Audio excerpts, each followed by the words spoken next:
Oke, halo semuanya. Hari ini kita akan bahas soal masih sambung kayak kemarin. Kemarin kita udah bahas 5 soal, sekarang kita akan bahas nomor 6 sampai nomor 10, gitu ya. Oke, nomor 6 di sini materinya model matematika. Pada Sabtu sore Joko mengirim X pesan, oke. Mengirim X pesan per jam selama 5 jam. Dan Anwar mengirim Y pesan per jam selama 4 jam. Manakah ekspresi aljabar berikut yang menyatakan banyaknya pesan yang dikirim Joko dan Anwar pada Sabtu sore? Misal banyaknya pesan itu adalah N misalnya ya. Nah, di sini kita lihat nih, misalnya adalah eh berarti kan total kan di sini tuh, mana sih, manakah ekspresi aljabar yang menyatakan banyaknya pesan, berarti total kan, total yang dikirim oleh Joko tuh berapa, ditambah dengan total yang dikirim oleh Anwar, gitu. Nah, di sini pada Sabtu sore Joko tuh ngirim X pesan. X pesan tuh kan berarti misalnya adalah 2 pesan misalnya per jam selama 5 jam. Berarti kan selama 5 jam itu tinggal 2 dikali 10 gitu. 2 dikali 10. 2 pesan dikali 5 berarti 10 kan? Berarti 10 pesan yang dikirim oleh Joko. Sama juga kayak Anwar, misalnya dia mengirim Y pesan, Y-nya tuh adalah 5 misalnya. Berarti mengirim 5 pesan per jam selama 4 jam. Berarti kalau misalnya totalnya itu tuh tinggal 5 dikalikan dengan 4 gitu kan. Jadi Joko tuh adalah nanti ini tuh bisa banyaknya dikalikan dengan waktunya itu berapa gitu. Yang Anwar juga sama, ditambah banyaknya yang Anwar, tapi ya ini tuh jangan digabung-gabung. Banyaknya dikalikan dengan waktunya berapa, kan beda-beda ya. Nanti kita kasih contoh deh. Oke, banyaknya Joko tuh adalah X pesan, waktunya tuh adalah selama 5 jam. Kalau misalnya Anwar, itu tuh dia Y pesan selama 4 jam. Contoh deh, contoh. Atau ini kita benerin dulu deh ya. X kali 5 bisa ditulis 5X, Y kali 4 bisa ditulis 4Y. Berarti jawabannya adalah yang C ya. Contohnya kayak gini. Misal Joko tuh ngirim pesannya tuh adalah 10 deh, 10 pesan per jam. Terus si Anwar itu tuh misal ngirimnya cuma 6 pesan, misal 6 pesan per jam. Oke, berarti totalnya tuh kan tinggal dikaliin aja kan. Dia siapa Joko. Iya Joko, dia tuh kan ngirim 10 pesan per jam selama 5 jam. Berarti kan tinggal 5 dikali 10 kan. Ditambah dengan 4 dikali buat Anwar dia 6 pesan per jam. Berarti 4 dikali 6. 5 kali 10 adalah 50, 4 kali 6 adalah 24. 50 tambah 24 adalah 74. Kayak gitu ya. Nah, berarti jawabannya adalah yang C. Kalau ini masih lumayan mudah ya. Nah, sekarang nomor 7 ya. Nomor 7, Japri adalah seorang teknisi yang bekerja di perusahaan smartphone. Setiap minggu ia menerima beberapa paket smartphone yang harus diperbaiki. Jumlah smartphone yang tersisa untuk diperbaiki di penghujung hari dapat diperkirakan dengan persamaan P sama dengan 108 dikurangi 23D. Oke, kita tulis dulu. 108 dikurangi 23D dengan P adalah banyaknya smartphone yang tersisa, berarti P itu adalah sisanya, sisa HP yang harus diperbaiki gitu ya, dan D adalah jumlah hari. Jumlah hari dia bekerja pada pekan tertentu. Maksud dari angka 108 pada persamaan tersebut adalah, oke, jadi kita tuh di sini yang ditanyain itu adalah 108 tuh maksudnya apa gitu. Nah, teman-teman, kita lihat dulu di sini. P itu udah disebutin di soal kalau P adalah sisa HP yang harus diperbaiki oleh Japri, gitu kan. Sedangkan D-nya adalah jumlah hari. Berarti misal nih, misalnya dia tuh hari dia bekerja pada pekan tertentu. Misalnya dalam 1 minggu dia tuh cuma bekerja selama 2 hari misalnya ya. Kita anggap misal D-nya tuh adalah sama dengan 2. Misal dulu. Berarti kan P itu adalah 108 dikurangi 23 kali 2 gitu kan. Berarti P itu adalah 108 dikurangi 23 kali 2 46. 46. Berarti P-nya adalah 8 kurangi 6, 2, 10 kurangi 4, 6. Nah, ada 62 lagi. 62 HP yang harus dibenerin oleh Japri. Nah, dari sini teman-teman bisa nyimpulin nggak kalau 108 itu sebenarnya apa sih? Kenapa harus dikurangi dengan 108? Nah, kalau misalnya Japri ini tuh dia bekerja full gitu ya. Yang mana berarti kalau 6, ntar dulu ya, coba dulu, 23 kali 6, 6 kali 3, 18, 6 kali 2, 10, 11, oh enggak ya. Oke, kalau misalnya Japri itu dia full bekerjanya nih, yang mana 108 HP-nya tuh bisa dia abisin semuanya, berarti kan nggak ada lagi HP yang tersisa kan. Nah, 108 ini tuh bisa diartikan adalah jumlah HP yang harus diperbaiki oleh Japri gitu selama sekurun waktu tertentu. Nah, yang A, Japri bisa menyelesaikan perbaikan selama 108 hari. Bukan, ini tuh salah karena di sini tuh P itu adalah satuannya banyaknya smartphone yang tersisa. Bukan harinya gitu. Yang B, Japri setiap minggunya mendapatkan 108 smartphone untuk diperbaiki. Ini benar. Jadi setiap minggu tuh ada 108 HP yang harus diperbaiki oleh Japri. Berarti 23 ini tuh adalah seharinya Japri bisa bikin atau memperbaiki HP segitu ya. Oke, Japri mampu memperbaiki 108 smartphone per jam, ini juga bukan. Japri mampu memperbaiki 108 smartphone per hari, enggak juga. Tidak memiliki arti apapun, hanya konstanta biasa. Ini juga gak mungkin ya, tidak memiliki arti apapun. Berarti jawabannya adalah yang B, teman-teman. Gitu ya, bisa dilihat sebenarnya dari kalau misalnya kita masukin contoh kasus di setiap soal gitu. Jadi 108 itu tuh nunjukin kalau Japri setiap minggunya tuh dia dapetin 108 smartphone buat diperbaiki. Nah, sisanya itu tuh tergantung Japri itu adalah bekerja. Kalau Japri kerjanya 7 hari misal, berarti 2, 3, 5 deh ya, misal 5 hari deh, misal 5 hari, berarti 5 kali 3, 12, 5 kali 2, 10, tambah 1, 11. Wah, ada 112 HP nih. Berarti Japri udah selesai sebenarnya semuanya. Berarti kalau dikali 4, 4 kali 3, 12, 4 kali 2, 8, 9. Nah, kalau misalnya Japri bekerja 4 hari, berarti kan yang tersisa tuh nanti ada 16 HP lagi, gitu ya. Oke, sekarang nomor 8. Nah, ada seorang dokter anak menggunakan model di atas untuk melakukan estimasi height atau tinggi anak laki-laki dalam satuan inci. Sedangkan U adalah usia anak laki-laki dalam tahun antar rentang usia 2-5 tahun. Berdasarkan model, berapakah estimasi kenaikan tinggi badan anak laki-laki per tahun? Oke, sebenarnya ini lumayan gampang, teman-teman. Kita lihat model matematikanya itu kan adalah H sama dengan 3U ditambah 28,6. 28,6 ini dia adalah konstanta. Jadi tidak akan berpengaruh di umur berapapun kalau misalnya kita mau nyari selisih doang. Sedangkan di sini 3 dikali U itu tuh berarti dia adalah variabel yang tetap. Variabel tetap, jadi harus kita kalikan dengan 3 semuanya usianya tuh. Nah, di sini karena 28,6 cuma konstanta, bisa kita abaikan sebenarnya. Jadi, kalau kita lihat dari persamaan aja, kan 3 dikali usianya ya, berarti 3 ini adalah si selisih tinggi badan, estimasi kenaikan tinggi badannya. Jawabannya berarti adalah yang A. Gitu. Tapi kalau misalnya kepo dari mana sih kok bisa kita tahu dari angka 3 doang gitu ya yang jadi selisihnya tuh. Oke, kita cobain deh. Di sini kan U tuh adalah usianya ya. Usianya tuh antara rentang 2 sampai 5 tahun. Misal kita ambil untuk anak 2 tahun, misal. Ya, usianya adalah 2 tahun, misal. Berarti kan H-nya itu tuh adalah 3 dikalikan U ditambah 28,6. Gitu ya. U-nya diganti jadi 2, berarti 3 kali 2 tambah 28,6. Berarti H sama dengan 3 kali 2, 6, tambah 28,6.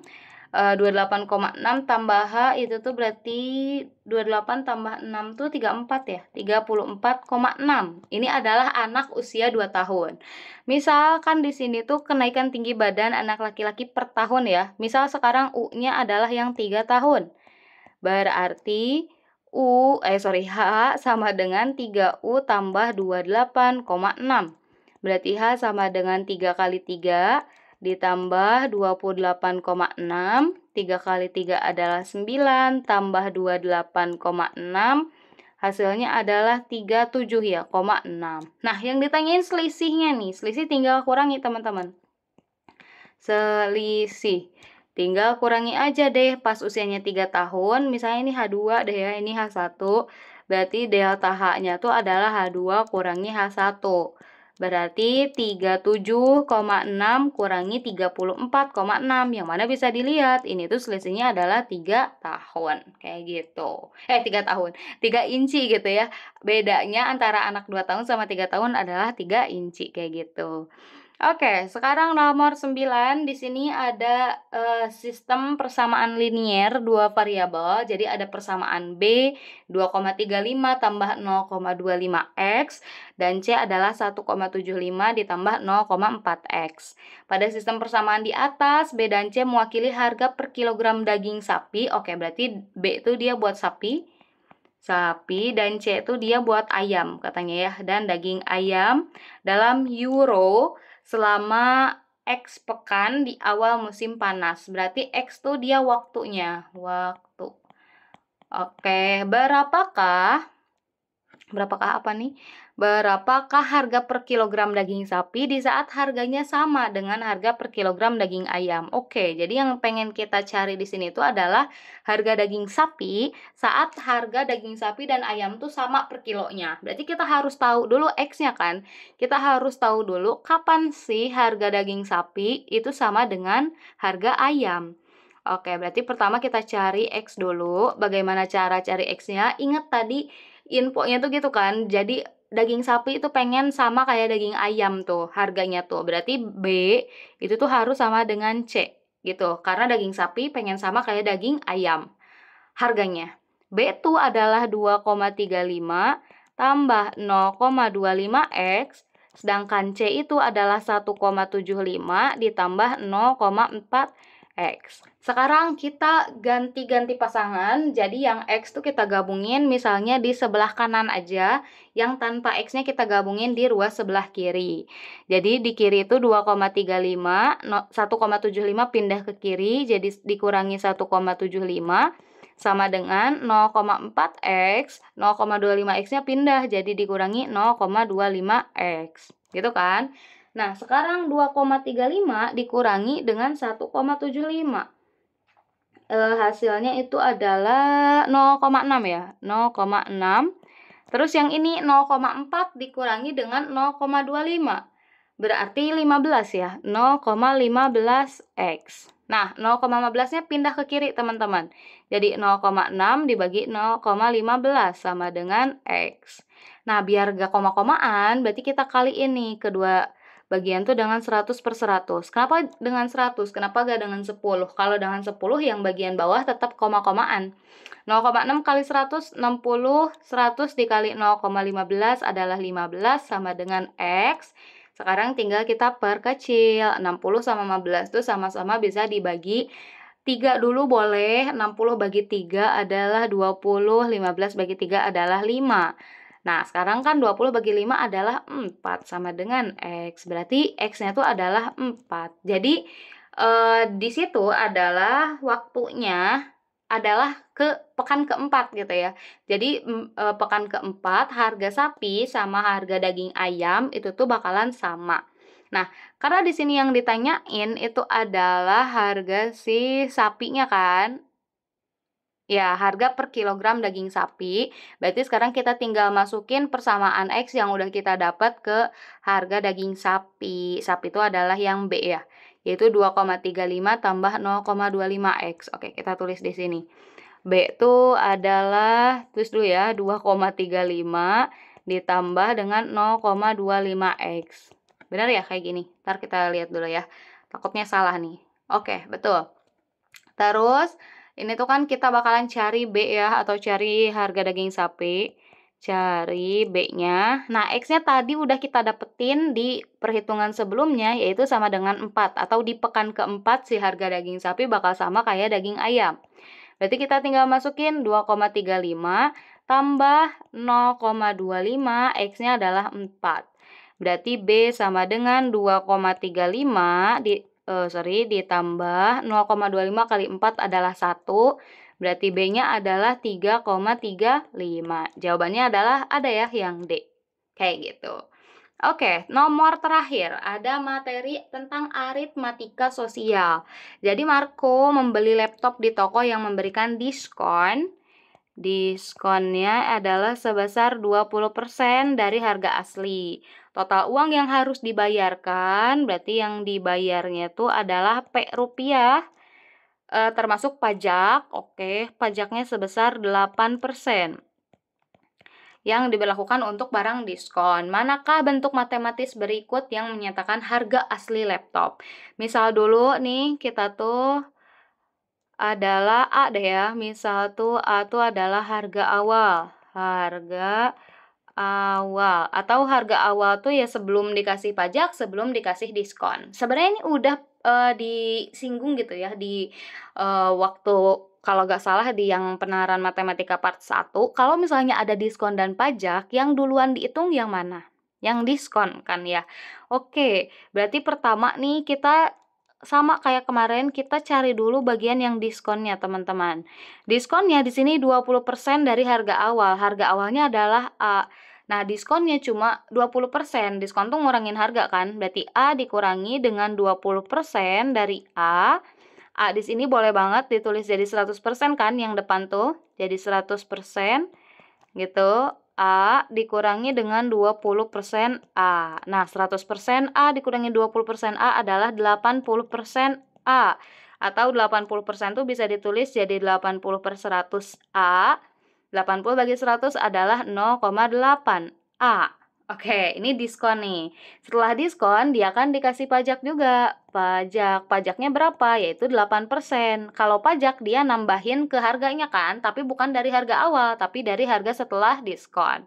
Berarti kan dari 0,8 A ditambah pajaknya, yaitu 8%, berarti 8% dari 0,8 A. Gitu kan ya, teman-teman? Nah, berarti 0,8 A ditambah 8% itu adalah 8 per 100 dikali 0,8 A, gitu kan? Jadi 0,8 A ditambah 8 per 100 itu adalah 0,08 dikali 0,8 A. Oke, sekarang kita lihat dulu 0,8 di kiri. Itu ada 0,8A, di kanan juga ada 0,8A. Ini kan boleh banget ditulis 0,8A-nya di luar kan ya. Jadi ditambah dikali 1 tambah 0,08. Sama-sama aja kan? Nanti kalau kita kali-kaliin juga hasilnya sama. 0,8A kali 1 jadi bagian yang ini 0,8A. 0,8A dikali 0,08 nanti jadi bagian yang ini. Kayak gitu ya.